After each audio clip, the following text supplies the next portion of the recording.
આપ જોઈ રહ્યા છો સ્પાર્ક ટુડે ન્યૂઝ। દાહોદ જિલ્લામાં દિલ્હી મુંબઈ કોરિડોર પ્રોજેક્ટને લઈને ઝાલોદ પ્રાંત કચેરી ખાતે સંકલન બેઠક યોજાય છે। બેઠકમાં કોરિડોરથી અસરગ્રસ્ત 14 ગામોના આગેવાન, ખેડૂત તેમજ વિવિધ વિભાગના અધિકારીઓ ઉપસ્થિત રહ્યા છે।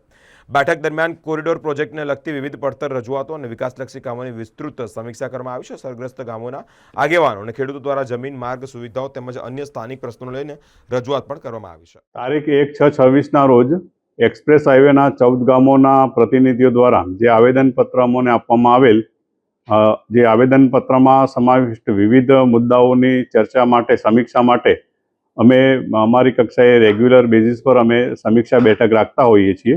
જે અંતર્ગત આજ રોજ એક્સપ્રેસ હાઈવેના 14 ગામોના પ્રતિનિધિઓ તથા વહીવટી તંત્રના અધિકારીશ્રીઓ સાથે સમીક્ષા બેઠક રાખવામાં આવેલ, જેમાં એક્સપ્રેસ હાઈવેના વિવિધ મુદ્દાઓ બાબતે સમીક્ષા કરવામાં આવેલ છે અને જે પણ આવેદનપત્રની અંદર જે સમાવિષ્ટ મુદ્દા હતા એ તમામ મુદ્દાઓ જે છે એ મુદ્દાઓ પર કામ થઈ રહ્યું છે। સરકારશ્રી દ્વારા અમારા ઝાલોદ તાલુકામાં 14 ગામોની અંદર જે અમારા આદિવાસી ખેડૂત ખાતેદારો હતા એમની જમીનમાં દિલ્હી મુંબઈ કોરિડોર હાઈવે પસાર કરવા માટે જાહેરનામું પ્રસિદ્ધ કર્યું।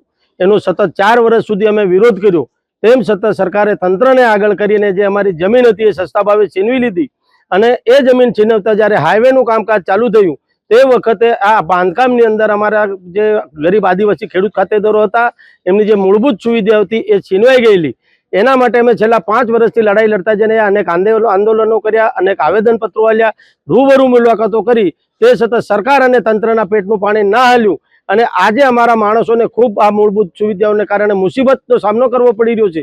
તે ઓછું હોય તેમ સરકારશ્રી દ્વારા અમારા 14 ગામની અંદર જ એક ડોમેસ્ટિક એરપોર્ટ મંજૂર કરવામાં આવ્યું અને ડોમેસ્ટિક એરપોર્ટની અંદર અમારા કુલ 11 ગામોનો જે આદિવાસીઓ છે એમની જમીન જવાની છે। એ ઓછું હોય તેમ ફરીથી જીઆઈડીસી મંજૂર કરવામાં આવી, એમાં અમારી 2 ગ્રામ પંચાયતો એટલે કે 5 જેટલા ગામોના આદિવાસી ખેડૂતો વિસ્થાપિત થવાના છે। તે ઓછું હોય તેમ ફરીથી દહેગામથી લઈને ઝાલોદના ઠૂટી કંકાસિયા થઈ રાજસ્થાનના કુશલગઢ સુધી એક 4 લેન હાઈવે મંજૂર કરવામાં આવ્યો, તેનો અમે સખત શબ્દોમાં વિરોધ કરીએ છીએ।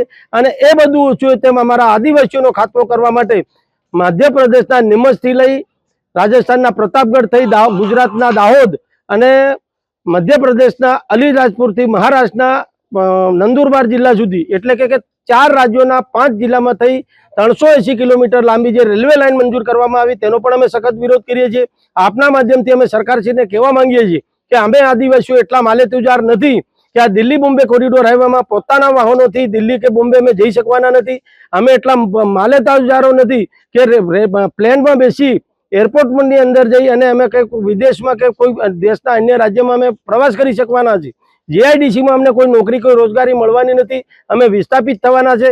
આજે તમે દેખો દાહોદની અંદર જે રેલવેનું મોટામાં મોટું કારખાનું બનાવવા આવ્યું એમાં અમને વચન આપવામાં આવ્યું હતું કે 10,000 આદિવાસીઓને નોકરી આપવામાં આવશે, પરંતુ આજ સુધી એકેય આદિવાસીને નોકરી આપવામાં આવી નથી અને યુપી અને બિહારથી તમામ માણસો લાવીને નોકરીઓ આપવામાં આવી રહી છે।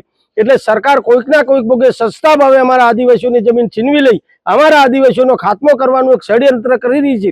એના માટે આવનાર 15મી ઓગસ્ટ બાદ અમે દાહોદ જિલ્લાના તમામ આદિવાસીઓ ભેગા થઈ અને સરકારશ્રી જે અમારી જમીન છીનવી રહી છે એને આદિવાસી એકતા અને આદિવાસી પાવર શું છે એનું ભાન કરાવવાનું અમે આયોજન કરી રહ્યા છીએ।